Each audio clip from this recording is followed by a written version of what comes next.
Oi, turma. Então, hoje nós vamos ver o tema formação dos solos. Nessa aula, a gente vai ver a respeito da formação da crosta terrestre, a constituição da terra, o ciclo das rochas, definição de mineral, definição de solo, fatores de formação do solo. Nesse corte aqui da terra, quanto mais interno, mais quente é esse núcleo e mais rico em ferro. E a crosta terrestre, que são as camadas resfriadas, é a parte sólida desse material que constitui a terra. Esse material mais interno a gente chama de magma. Ele é rico em ferro e quando extravasa, ele se resfria, formando então a crosta terrestre, que são as rochas que vão formar os nossos solos. A Terra inteira ela é constituída mais de 60% por ferro e oxigênio, como a gente vê aqui. Mas quando esse material interno ele extravasa, a parte mais externa ela é principalmente constituída por oxigênio, silício e alumínio, que é o mesmo material dos nossos solos.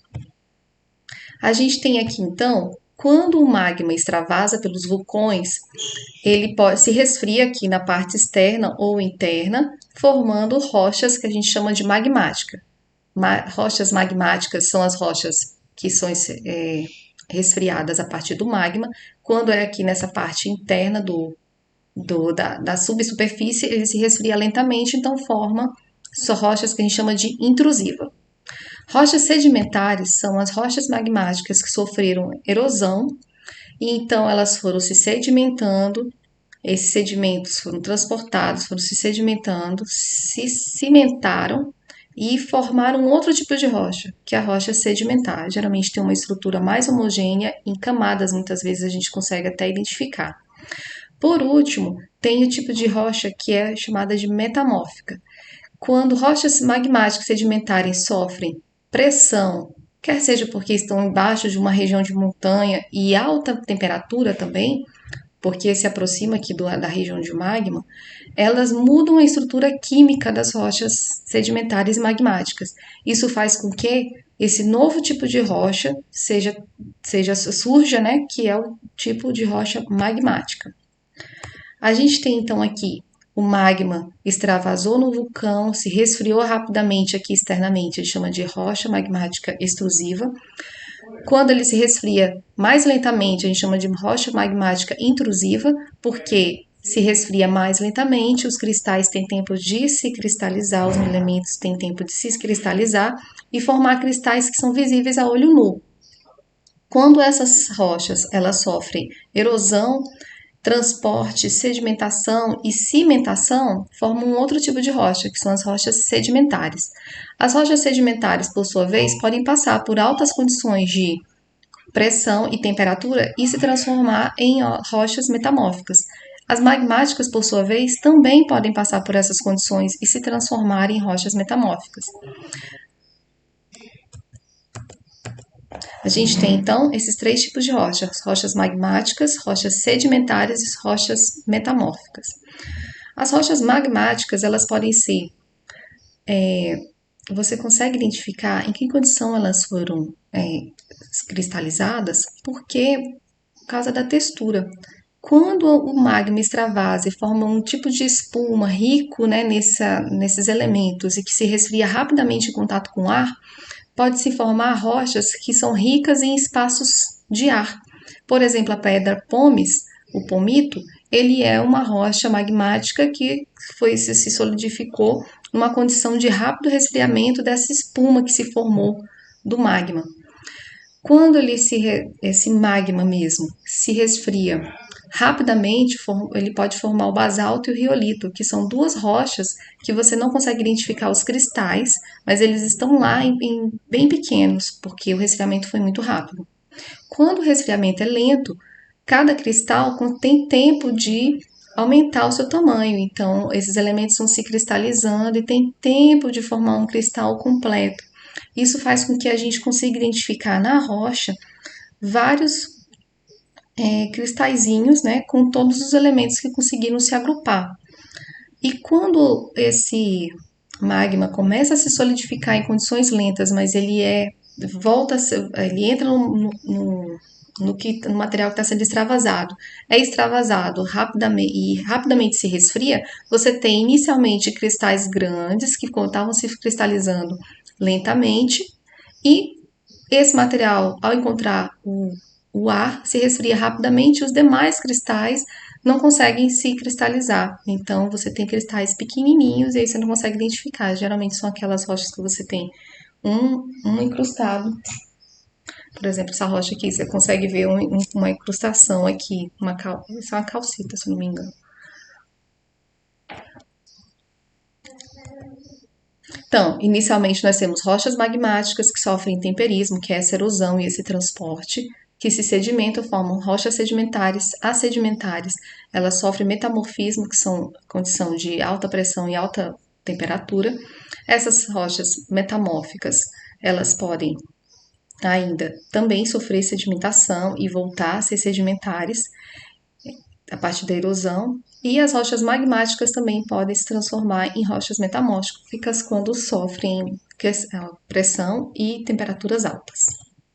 Os principais processos aqui vocês conseguem ver: rocha metamórfica, erosão, transporte, sedimentação. Esses sedimentos vão ser cimentados, compactados, formam as rochas sedimentares. As rochas sedimentares, alta temperatura e pressão, formam rochas metamórficas. As metamórficas, por sua vez, podem tanto sofrer erosão, transporte, sedimentação e voltar a transformar em rochas sedimentares, como elas também podem até voltar a ser magma. As magmáticas também podem se transformar diretamente em metamórficas. A gente tem aqui, por exemplo, o granito, então essa rocha magmática, quando sofreu alta temperatura e alta pressão, se transformou na gneiss. O Pão de Açúcar lá no Rio de Janeiro é um afloramento de gneiss. O arenito e o calcário são rochas sedimentares. Quando sofrem alta temperatura e pressão, se transformam nas rochas metamórficas quartzito e mármore. Então, o quartzito é uma rocha utilizada para formar aquelas pedras que revestem ao redor de piscinas. E o mármore, ele era muito utilizado, inclusive em pia de cozinha, mas hoje isso cai em desuso porque ele em contato com água, por ter essa constituição de carbonato de cálcio aí do calcário, ele solubiliza, então vai formando, fica todo brocadinho, vai solubilizando. A rocha, ela é uma associação de minerais. Então, o mineral, o que é isso? É um elemento, um composto de elementos que tem uma estrutura regular, que pode se mutar e que ele pode ter um elemento ou vários elementos. E é formado naturalmente. Então, por exemplo, esse mineral aqui, a halita, ele é um mineral do cloreto de sódio, o sal de cozinha. Quando ele tem condição de se cristalizar, ele forma uma pepita grande. Tem essa estrutura aqui e ela é toda regular. Por exemplo, lá no Salar de Uyuni, que é um deserto ali na Bolívia, quando chove, essa chuva evapora rapidamente, então o solo que é rico em sódio e cloro tem tempo de se cristalizar e formar os cristais de cloreto de sódio, que é a halita, o mineral halita. Também é rico em enxofre e cálcio, então também formam nessas condições a gipsita, que é um mineral, um sulfato de cálcio. A gente tem também uma outra rocha muito comum, né, que é o calcário. Calcário é matéria-prima para as britas da construção, para o cimento e para o nosso calcário agrícola, de tanta importância na agricultura, principalmente dos cerrados. Qual é o principal mineral constituinte do calcário? A calcita e a dolomita. Calcita é carbonato de cálcio, dolomita é carbonato de cálcio e carbonato de magnésio. Quando o calcário também pode ter outros compostos, mas é principalmente calcário, calcita e dolomita. Ele pode ser cinza, pode ser mais branco, mais rosado. E o pó desse calcário é que é o calcário que a gente utiliza na agricultura. Existem vários outros minerais e eles são classificados também em relação à sua dureza. Quanto mais duro, maior é a dureza. Então, o dureza 10 é o diamante. É um mineral capaz de riscar qualquer outro material.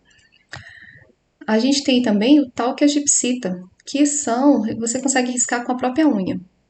E tem também aqui a mica.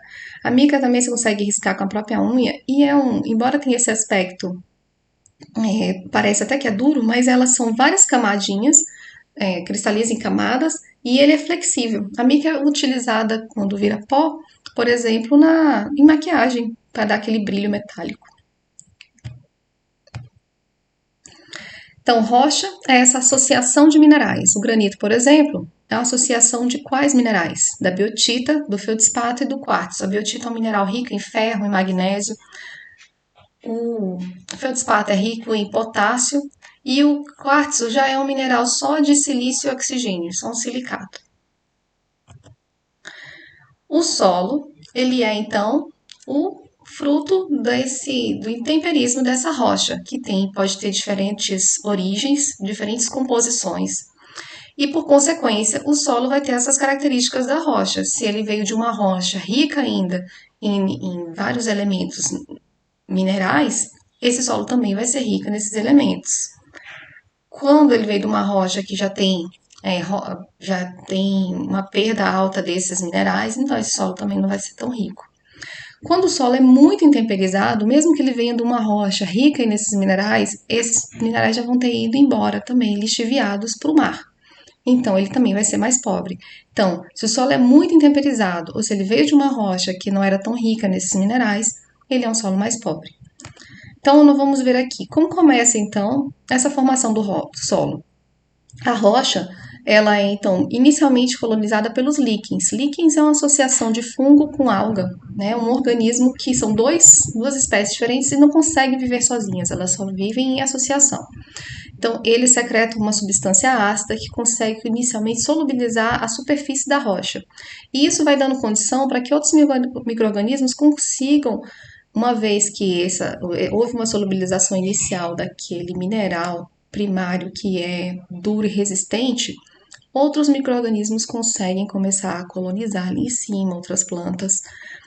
E aí você tem inicialmente a formação de uma camada superficial. Essa primeira camada a gente chama de horizonte A, porque é a primeira.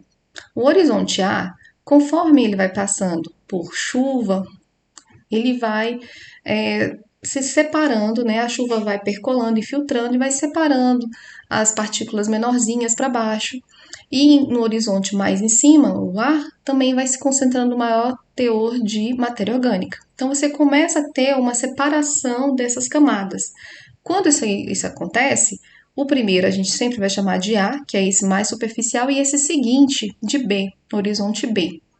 É um horizonte que recebe partículas do horizonte A e é um segundo horizonte que é formado. Conforme o tempo vai passando, a água vai infiltrando, ela vai mudando as condições da rocha e como que apodrecendo essa rocha. Quando essa rocha começa a se tornar um material mais friável, a gente chama de horizonte C. A gente fala que é um material inconsolidado, mas ele é muito parecido com a rocha, ele ainda não é solo que possa ser colonizado por plantas. Então, você passa a ter horizonte A, B e C.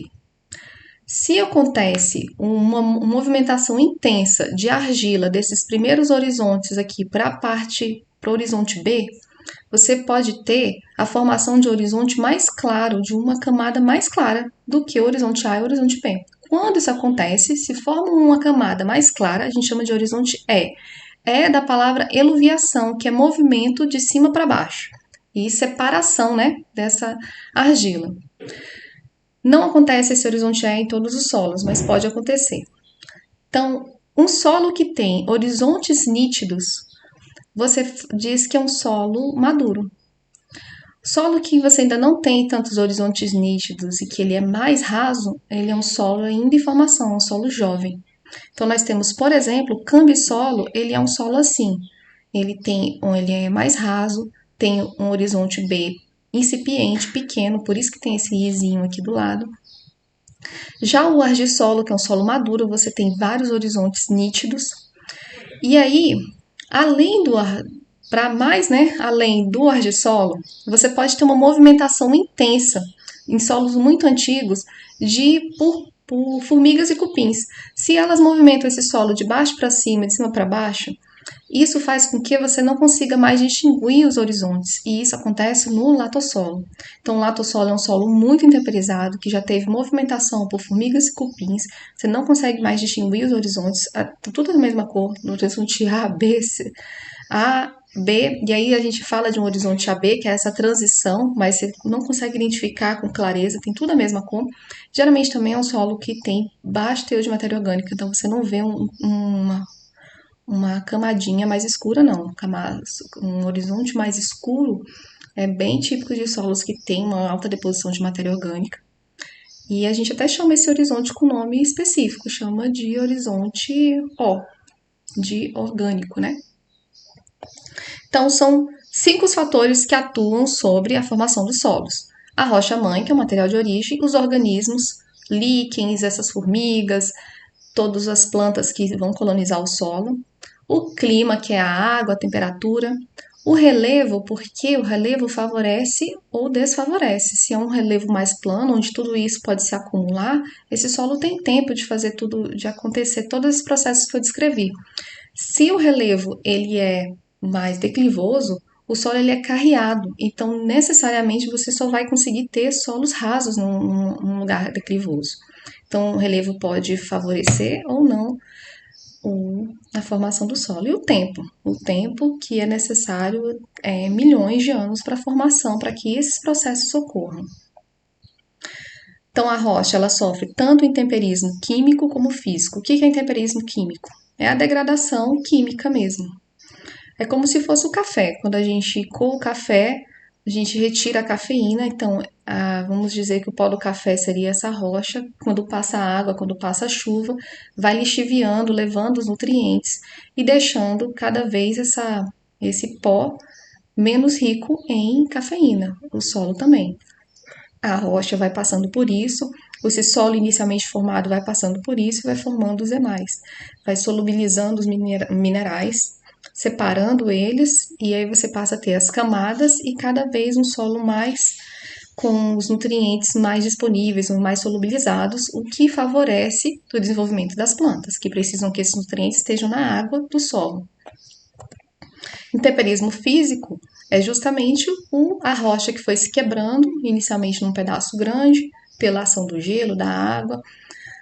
Depois ela foi se quebrando em pedaços cada vez menores, menores, menores, até gerar areia, silt e argila, que são as menores frações do solo.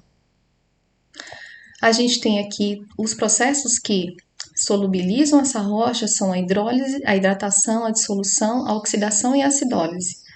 É por meio dessas reações que o granito, que era vários minerais, vai quebrando esses minerais em pedacinhos menores e eles vão se solubilizando e disponibilizando para a solução daquele solo, ou se não, sendo lixiviados até parar no mar.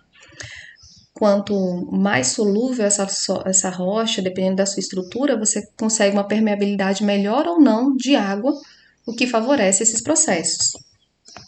Os organismos, por exemplo, as árvores, com suas raízes também conseguem quebrar as rochas. E quanto mais você quebra, mais superfícies de contato com outros fatores ela tem para ir sendo solubilizada e sendo degradada em solo. Os líquens, principalmente, né, que fazem essa intemperização química. A gente tem que o solo ele é um organismo vivo, muito rico em organismos diversos, né? Micro, macro. E aí você tem todos eles colaborando intensamente para a formação desse solo. E quanto mais solo você tem, então, por exemplo, um solo que começou a se formar e aí você passa a ter uma rica camada de matéria orgânica aqui, esse solo aqui embaixo essa rocha vai se degradar mais rapidamente, esse solo vai se formar mais rapidamente. Então, quanto mais solo, mais micro-organismo, mais rápida é a formação desse solo.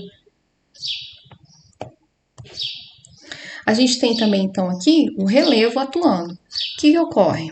Relevos declivosos, os solos, essa região sofre muita erosão. Então, o solo formado ele é carreado para áreas mais baixas, né? Então, essas áreas mais baixas sofrem recebem, né, esses sedimentos, o que é bom para a formação de solo aqui embaixo, mas aqui na parte declivosa você sempre vai ter solos mais rasos, com poucos horizontes pequenos, né, mais curtos. Então, a formação de solo num relevo acidentado é lenta. A gente tem, por exemplo, aqui, ó, geralmente formação de neossolo, neo de jovem, solo raso, nessas regiões declivosas. Aqui onde você tem tanto deposição desse solo que vai sendo carreado, como inundação, né, nessa região de várzea, é comum você ter gleissolo. Fundo de rio geralmente é gleissolo. Por quê? Glei de cinza, né? Porque o ferro está numa condição reduzida e aí ele dá essa coloração. Reduzido porque ficou passando por inundação, né? Quando está sob água, o ferro fica principalmente em uma condição reduzida. Já que numa condição mais plana e que não sofre inundação, você tem mais oxidação do ferro que está presente no solo. E aí você tem cores mais avermelhadas, amarela avermelhada, solos mais profundos, porque teve condição desses micro-organismos estarem aqui atuando, não foram transportados. Então, pode formar argissolo, latossolos ou os demais tipos de solo. O clima, notem que nesse mapa, onde você tem mais azul é onde mais chove, mais 200 milímetros, e onde está mais vermelho é onde menos chove, regiões mais desérticas.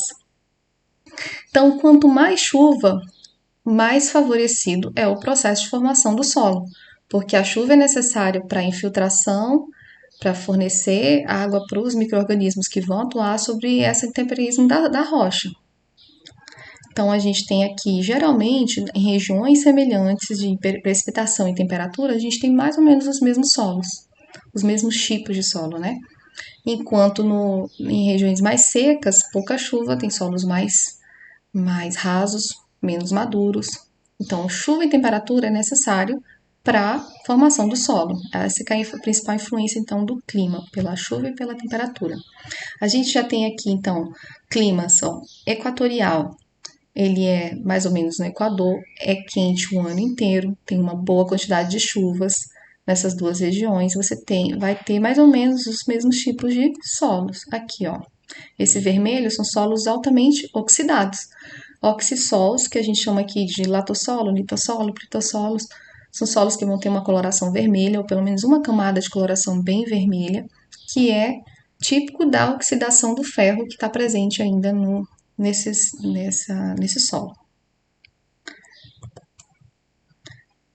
Como eu estava dizendo, o latossolo geralmente é um solo assim, bem vermelho, profundo, você não identifica essas camadas, porque ele é muito intemperizado, elas já foram misturadas pelos insetos.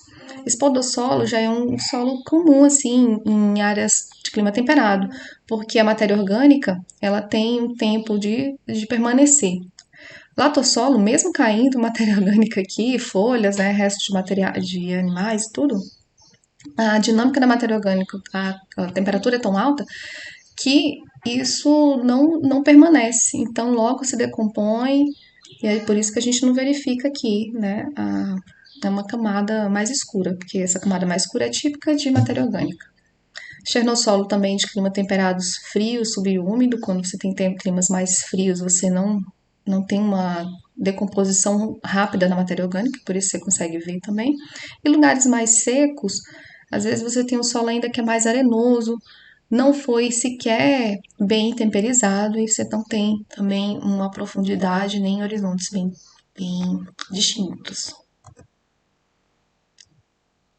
Por exemplo, aqui na América do Sul, a gente consegue ver então, os tipos de solo.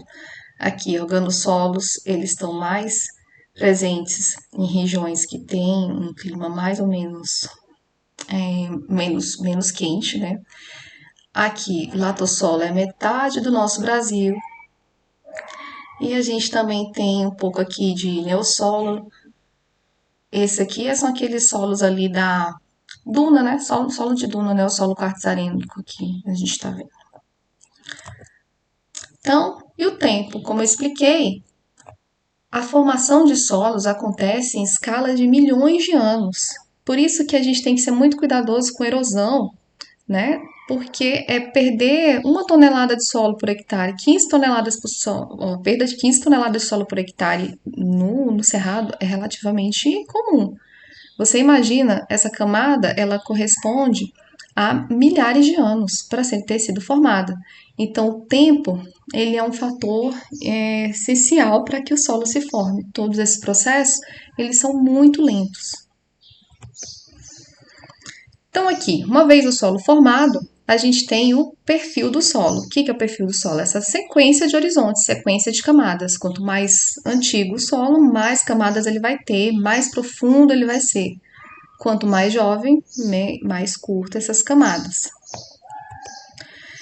O perfil do solo ele é avaliado para classificar a ordem de solo e também para a gente, principalmente, reconhecer essa suscetibilidade. O solo mais jovem, ele é mais suscetível à erosão. Ele vai se perder com mais facilidade. Ele não aguenta um cultivo intensivo. O solo mais profundo, ele, em até certos pontos, né, em termos gerais, ele vai ser mais tolerante a cultivos intensivos. É por isso que a agricultura cresceu tanto e tão bem nos nossos latossolos aqui do Cerrado.